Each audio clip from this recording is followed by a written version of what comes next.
Halo semua, selamat datang kembali di Kisah Channel. Pada kesempatan ini, kisah akan menceritakan kisah nyata.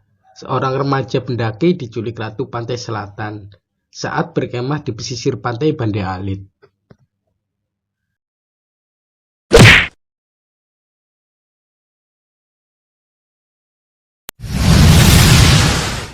Namaku Hengki, usia 25 tahun.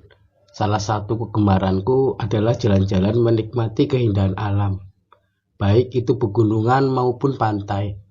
Sudah banyak tempat yang kukunjungi, bahkan sejumlah gunung di Jawa, seperti Gunung Semeru dan Gunung Bromo telah aku jelajahi.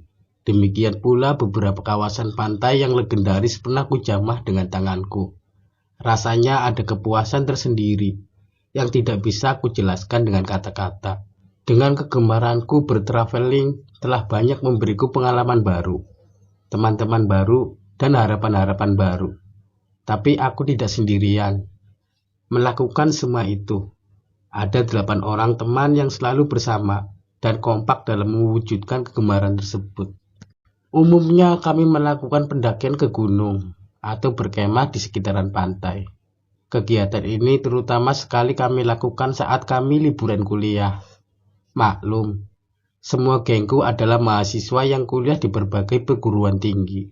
Ada yang kuliah di ITN Malang, ITS Surabaya, UMM Malang, Unesya Surabaya, dan aku sendiri di STIE Mandala Jember.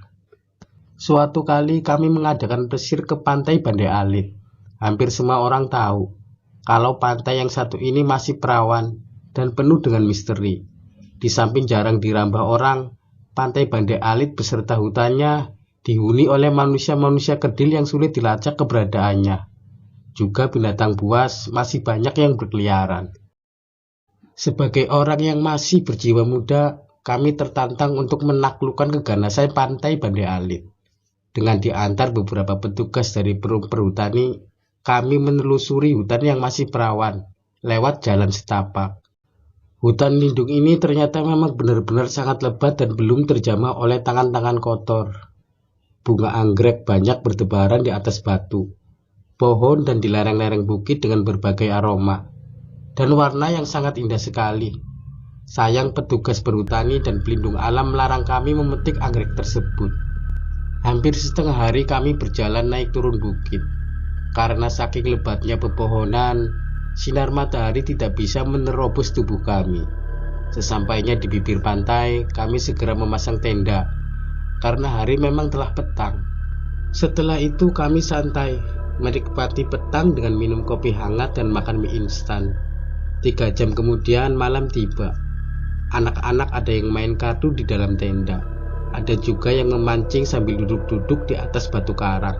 Kebetulan sekali malam itu purnama bersinar sempurna.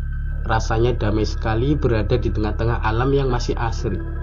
Karena keadaan alamnya yang demikian permai, kami betah berkemah di lokasi pantai ini. Namun sewaktu memasuki malam ketiga, aku mengalami suatu keanehan yang sulit diterima nalar. Malam itu sekitar pukul 12 malam, aku tidak bisa tidur. Kulihat di sisi kiriku Arman tertidur dengan pulas. Kulihat pula di sisi kananku Andi juga tertidur ngorok. Karena kesal sendirian, perlahan-lahan aku keluar dari tenda.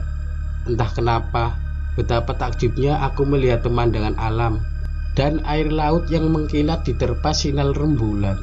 Ya, malam itu aku berdiri sendirian menghadap laut lepas. Angin malam benar-benar terasa segar dan tenang. Ombak pun berdebur ramah, menghadirkan irama alam yang menyegarkan pikiran. Namun, laut yang semula tenang tiba-tiba berubah seperti mengamuk. Ombak datang bergulung-gulung menjilati pantai Banda Alit, disertai gemuruh angin. Semula ramah namun kini berembus tak tentu arah. Tapi yang jauh lebih aneh adalah diriku. Entah bagaimana aku tidak merasa takut atau panik dengan perubahan alam yang sepertinya marah itu. Malahan aku tetap saja asik duduk-duduk, menikmati kebesaran sang pencipta alam. Dari jarak sekitar 100 meter, kulihat tenda yang dihuni teman-teman tidak ada yang terbuka. Bertanda semua penghuninya masih tetap tertidur pulas. Sementara itu gulungan ombak yang mengempas pantai semakin mengganas. Bahkan tiba-tiba suasana pantai jadi mendung dan gelap. Tak ada sinar purnama yang semula permai. Sementara cahaya yang nampak di pantai itu hanya lampu listrik baterai dari dalam tenda teman-teman yang terlihat berkelap-kelip di kejauhan. Aku sendiri tidak tahu siapa saja yang masih di pantai selain diriku. Namun aku sendiri saat itu tidak memperdulikan hal itu. Yang terpikirkan hanya menikmati malam. Deburan ombak pantai masih terus bergulung-gulung seperti alunan musik memecah kesunyian malam. Ketika asik menikmati suasana sekitar, mendadak aku dikejutkan oleh suara yang sangat asing di telingaku. Ya, suara itu seperti langkah kuda yang menarik kereta, diiringi gemerincing lintingan yang biasanya menghiasi leher kuda. Secara refleks aku memalingkan wajah ke arah laut lepas, tempat asal suara aneh itu muncul. Kembali aku merasakan keanehan. Wujud kereta dan kuda tidak ada. Yang kulihat hanyalah deburan ombak yang menyapu pantai.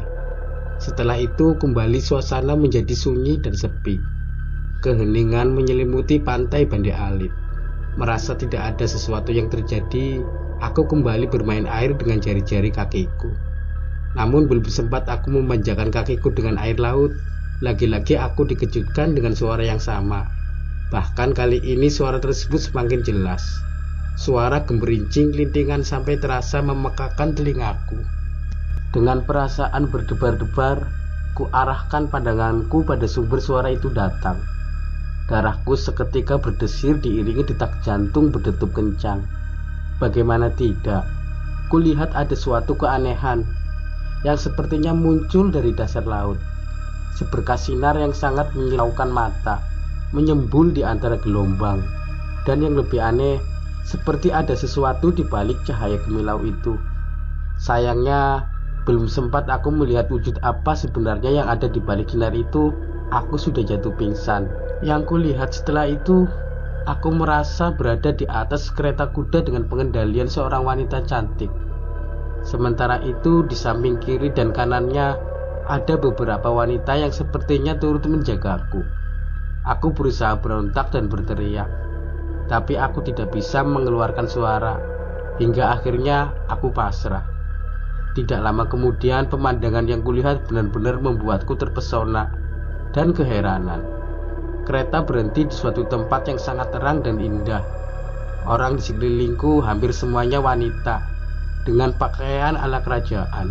Ada juga kaum lelaki, tetapi mereka selalu di belakang para wanita itu, dan mereka selalu siap menunggu perintah. Setelah lama berada di ruangan yang sangat indah dan sulit digambarkan itu, tiba-tiba muncul seorang wanita bermahkota.